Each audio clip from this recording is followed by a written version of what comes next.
Another second night of a back-to-back and another loss as the Kings lose to the Timberwolves 110-98. I didn't expect the Kings to come in and win this game. All I asked for was for them to be competitive.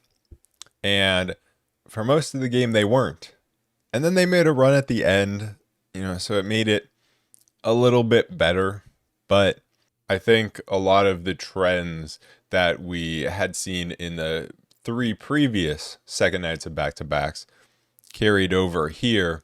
And so just quickly, I'll start at the end because we'll talk about the Kings going on their run. And De'Aaron Fox didn't even score in the fourth quarter. It was other guys getting it done.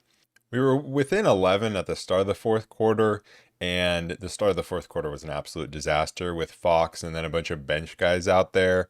Anytime it was Duarte or JaVale McGee, it usually didn't go well. And so kind of looking at that, that's a part of the game that was really disappointing. Because if we could have even just played even at the start of the fourth quarter and, bought time for Sabonis to come back into the game, this could have looked a lot different. But we did go on a run there. Trey Lyles was a part of it. Harrison Barnes was a part of it. Keegan Murray, a part of it. De'Aaron Fox was kind of deferring, and he was getting the ball denied from him a lot by Jaden McDaniels, but it didn't really matter. And it opened up everyone else's offense for Sabonis to distribute to. Keegan was hitting some tough shots, and he continues to just hit a lot of tough shots. He ended the game with 20 points. Barnes, after a quiet night, started heating up a bit, and Trey Lyles, who's been in a shooting slump, also got it going a bit, but they got it within, I think, 5, and then just all fell apart. And it was a Lyles missed free throw. He missed badly. That then bounced near Fox, and it looked like Fox got fouled. They didn't call it, and it was out on Fox. And then we get the stop on the other end, but then Fox had Lyles and Keegan out behind the three-point line. Keegan looked really open, but he gave it to Lyles, who was pretty open as well. And for some reason, Lyles didn't shoot, and he just chucked it out to the top, right where Anthony Edwards was waiting, and Ant goes and dunks it, and everything just totally collapsed there. But at least the Kings showed a little bit of fight and this didn't turn into a total blowout of 20 plus points. There was no garbage time. So I guess that's an improvement, but it still was a really poor game, just the rest of the game. And I think for me, the reason it's hard to know how to feel is because every single time we've played on the second night of back-to-back, we've looked horrible, and our offense was absolutely horrible in this one. But it's do I attribute that to the Timberwolves being the number one defense, or do I just attribute that to the Kings again struggling on the second night of a back-to-back? And there were a lot of open misses, both from three and also inside the paint. And the ones from three, those are shots that the Kings are just normally hitting. And that's not attributed to the Timberwolves defense. The ones inside, maybe you could say, Gobert just being around as a defensive presence at the rim, even if he's not really contesting the shot. It's rushing guys. You can make that argument. But it's just, again, the Kings missed a lot of bunnies around the rim. And I think in a similar vein, you look at Malik Monk being out. And the bench unit, Chris Duarte coming in, kind of taking a lot of his minutes. It wasn't good. We had a Colby Jones sighting for 2 minutes. And, you could say, oh, we looked horrible without Monk. But then, you look in the 3 other games that we were on the second night of a back-to-back. We looked exactly the same, even with Monk in those games. So that's why for me, it's I don't even know how to judge that. Obviously, Malik Monk is important. And Chris Duarte in the first half was an absolute disaster. He gives that intensity defensively. He does. But he just makes so many mistakes.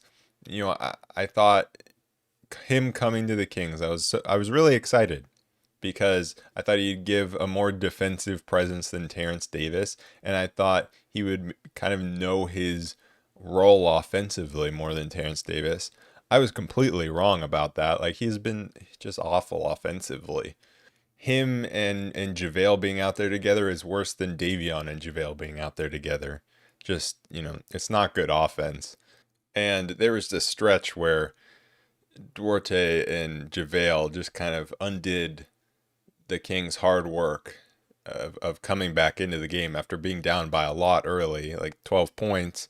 Kings were able to claw back in and get it tied. And then it just felt like it fell apart again. They were definitely a part of it. At least the Kings didn't let it completely spiral like it has in games past.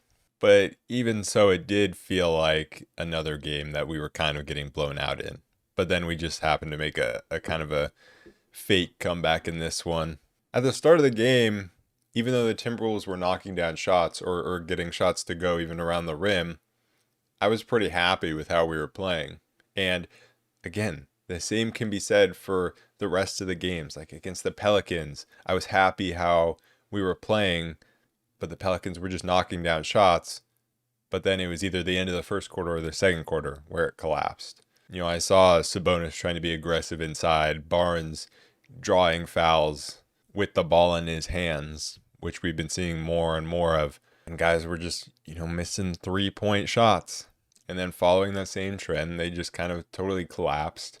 I thought Sabonis was pretty bad in the first half. He had a really good second half, but a really poor first half.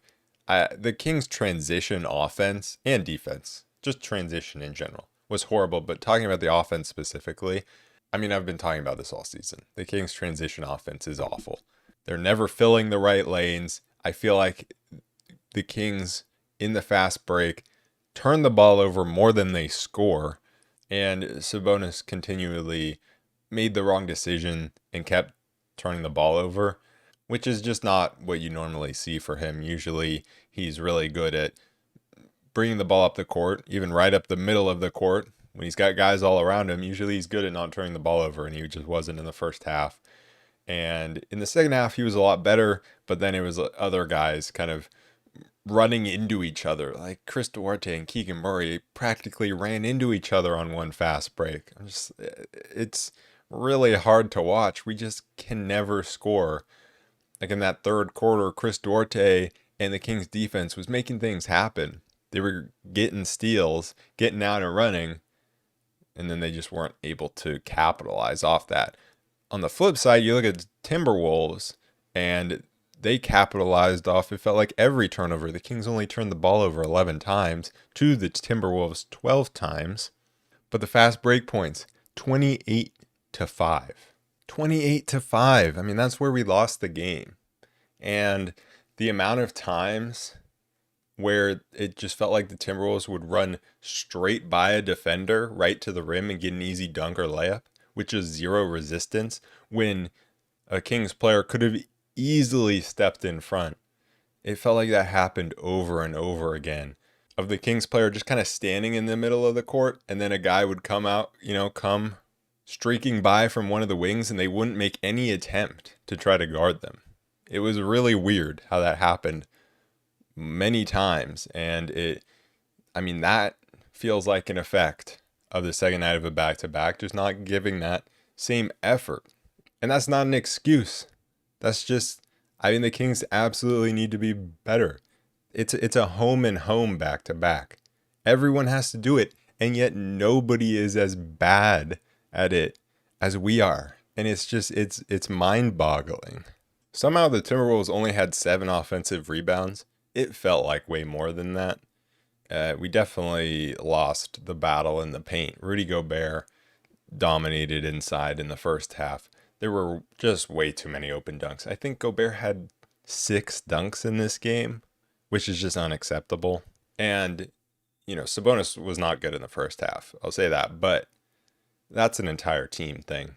And Mike Brown talked after the game, and he talked about the Kings not doing a good job of shrinking the court and forcing the Timberwolves to beat them from outside and playing the percentages. And I'm always a big proponent of playing the percentages, because guess what?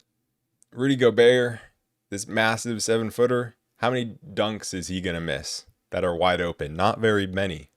But how many threes is Kyle Anderson gonna miss when you're, hopefully at least a little bit closing out to him? You got to live with those threes more than you do the dunks.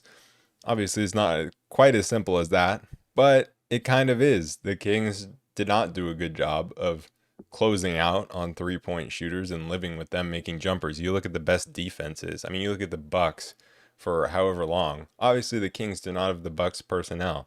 We don't have Giannis and Brook Lopez inside. But that's even more reason for the Kings to be dedicating more people to guarding the paint and less trying to prevent teams from just shooting threes.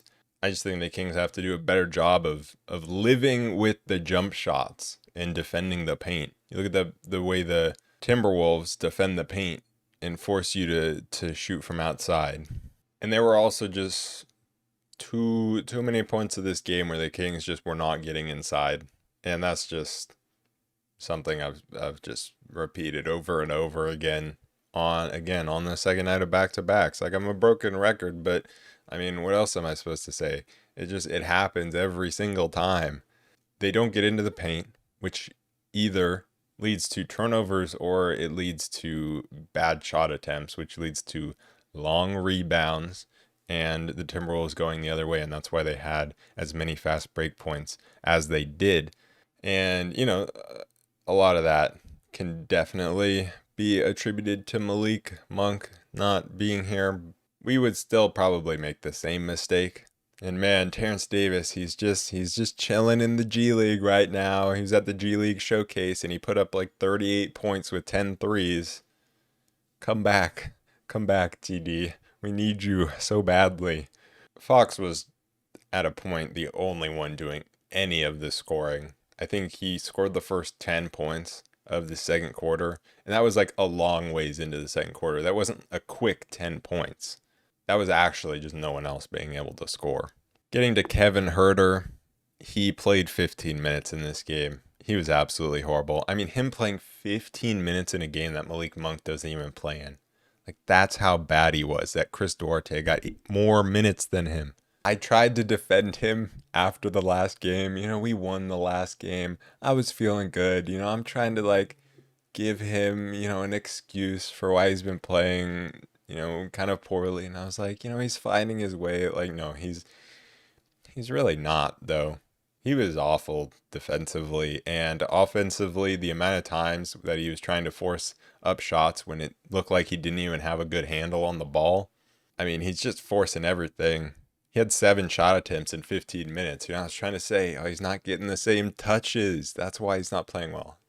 Well, he was getting them up in this game, and it was not good. He got blocked a lot, and he was barbecue chicken defensively, and he's just been, pretty disappointing this season, averaging like 11 points per game after averaging 15 points per game last season. I didn't necessarily expect him to maintain that 15 points per game, but it's really the percentages that have dropped, especially the 3-point percentage has definitely dropped, but the 2-point percentage along with it has dropped. I think with the 3-pointer, he's a streaky player, and you can just say, he's going to get it going at some point, but it's the 2-point percentage that really worries me. It just seems like he's forcing shots at the rim and in the mid-range, and they are not going down. And when he's not scoring, he's not providing a whole lot elsewhere. And that's why you have Duarte out there, because it's like, yeah, Duarte, he's about the same offensively, but at least he's going to give you a little bit of effort defensively. And Duarte had a much better second half than first half, and so he got to stay out there for a bit. We were really just looking for anybody to hit a 3. And it's the weirdest thing is the way that this Kings team just they shoot together. When they're shooting well, everyone's shooting well. When they're shooting poorly, everyone's shooting poorly. Sasha Vezenkov, when you're talking about second night of a back-to-back, you're talking about tired legs. A guy like Sasha, he played like 5 minutes last game. He played 8 minutes in this game. He didn't hit his 3. You look at Trey Lyles, he played like 11 minutes last game, and he couldn't get the threes to go down. I mean, he was solid elsewhere in this game and played 27 minutes, But again, that's definitely not a legs issue. JaVale McGee had an interesting game. His first stint was pretty wild. He tried to go into the post on one. I think that's the play he got pulled on. And I can't remember if it was in his first stint, but he picked up a charge trying to push the ball in transition. Like, what are you doing? He made a couple nice passes, had a steal, had a block, turned the ball over, was shooting some shots that he shouldn't, and was dunking some other ones. It's just I just cannot stand the chaotic nature that he plays with. I want Alex Len back. And yeah, that unit at the start of the fourth quarter where you had Fox, it was Duarte, McGee, Vezenkov was out there, and I can't remember who else. Maybe Keon or Lyles. I can't remember. That unit just got absolutely nothing done offensively. And that's just a unit that, you either need Sasha to be out there splashing threes or you need Fox to be scoring and creating. And Fox did not score a single point, and it's hard to blame him there when you just don't have the spacing out there and he'd been carrying the team up to that point. So it's like, we just need someone else to be able to step up from that bench unit, and no one really did. I would like to see some Juan Toscano Anderson. We haven't seen him in really any meaningful minutes other than some defensive substitution moments. And, Duarte did finally hit a three in this game. But, I mean, I would like to throw JTA out there and see what he gives on both ends of the floor. Because, yes, he's not the greatest three-point shooter, but we know he can defend. And although he isn't the best three-point shooter, he can do other things offensively. I think he's a solid decision maker with the ball, and he can go to the rim, which is something that can't really be said for a guy like Chris Duarte. Just some other random moments or thoughts from this game. Sabonis hammering one on Gobert. Great stuff. Love to see it. Keegan, he tries to take too many charges when he just has no chance of taking the charge. Instead of actually playing defense, trying to get his hand up and disrupt the shot, he just tries to take too many charges. And I think that's just something he'll learn and stop doing at some point, and just have better decision making of when to actually try to take the charge versus put his hands up and try to alter a shot. I thought Keegan's rebounding was solid in this game. Herder's definitely was not.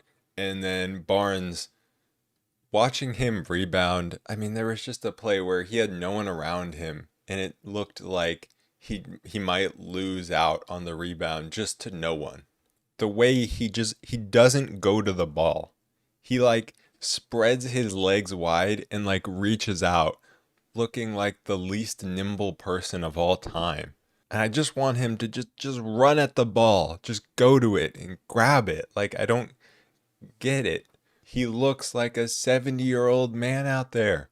You're only 31. Just go to the ball, man. Like, I don't get it. I know he's not that unathletic. I know he isn't. And he is getting back to getting to the free throw line. So that is a good thing to see. And then I think the last just random thought I have is, I mean, Keegan Murray, he can just make some really tough shots over guys, just shooting straight over guys. He brought us back into it in that fourth quarter, late in that fourth quarter, just hitting shot after shot. I wish he got more of a chance to continue to knock down shots, but it's just, some mistakes. Harrison Barnes got absolutely blown by Jaden McDaniels, and at that point I was like, yeah, it's probably not happening. But Keegan continues to impress with his shot making. There was also that incredible behind the back pass from Sabonis. And like I said, Sabonis played so much better in the second half and was a big part of us coming back as well.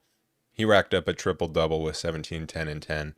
But that behind the back pass to the Keegan three, that was definitely, well, I was going to say that was definitely the play of the game from the Kings' perspective. But Sabonis also had that big slam. I think if the Kings actually completed the comeback, it would have been the play of the game, because it was during that, it kind of sparked it, and was when I was like, ooh, this could maybe actually happen. because he threw that pass with like 2 seconds on the shot clock. That is a gutsy pass. But just takeaways from this homestand, we went 4-2. I'm happy with that. And you lost to the number one team in the East and the number one team in the West. Like, you can't be mad at that. It's just, the way we're losing some of these games and more second night of back-to-back struggles. That's the frustrating part.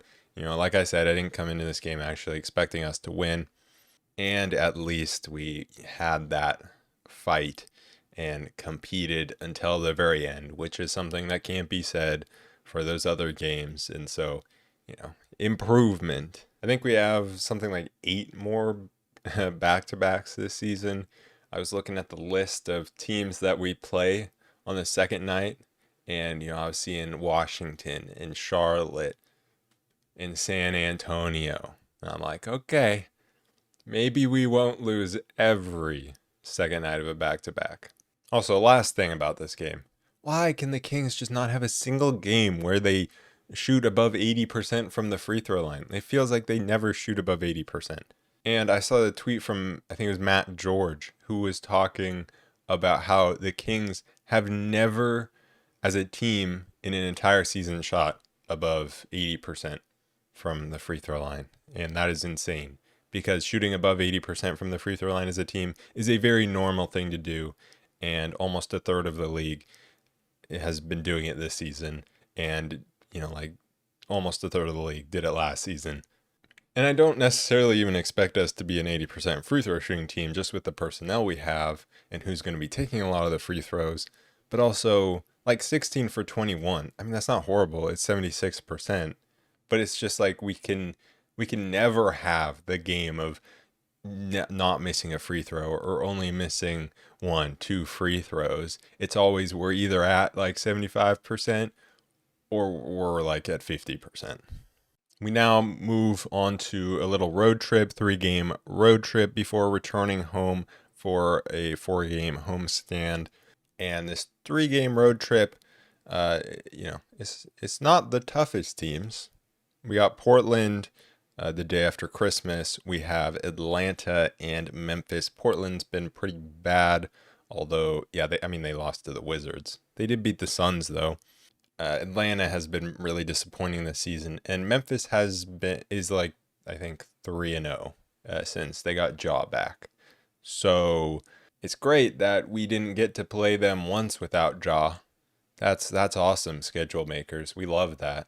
But it's a 3-game road trip where I think the expectation and the hope is 2-1, and we could even go 3-0 realistically.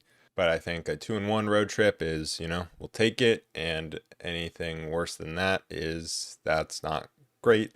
And I think that's how the Kings kind of, Mike Brown has talked about how he splits the schedule up into 5-game mini series. But I think, you could also split him up to, homestand, road trip, records. And so obviously a 1-game difference between 2-1 and 1-2 is not that big of a deal, but it is kind of, in terms of a 3-game road trip, is the difference between a successful one and a not successful road trip. Anyways, that is it for this episode of the Roll Report. I will be back on Tuesday to recap that game against the Portland Trail Blazers. Peace.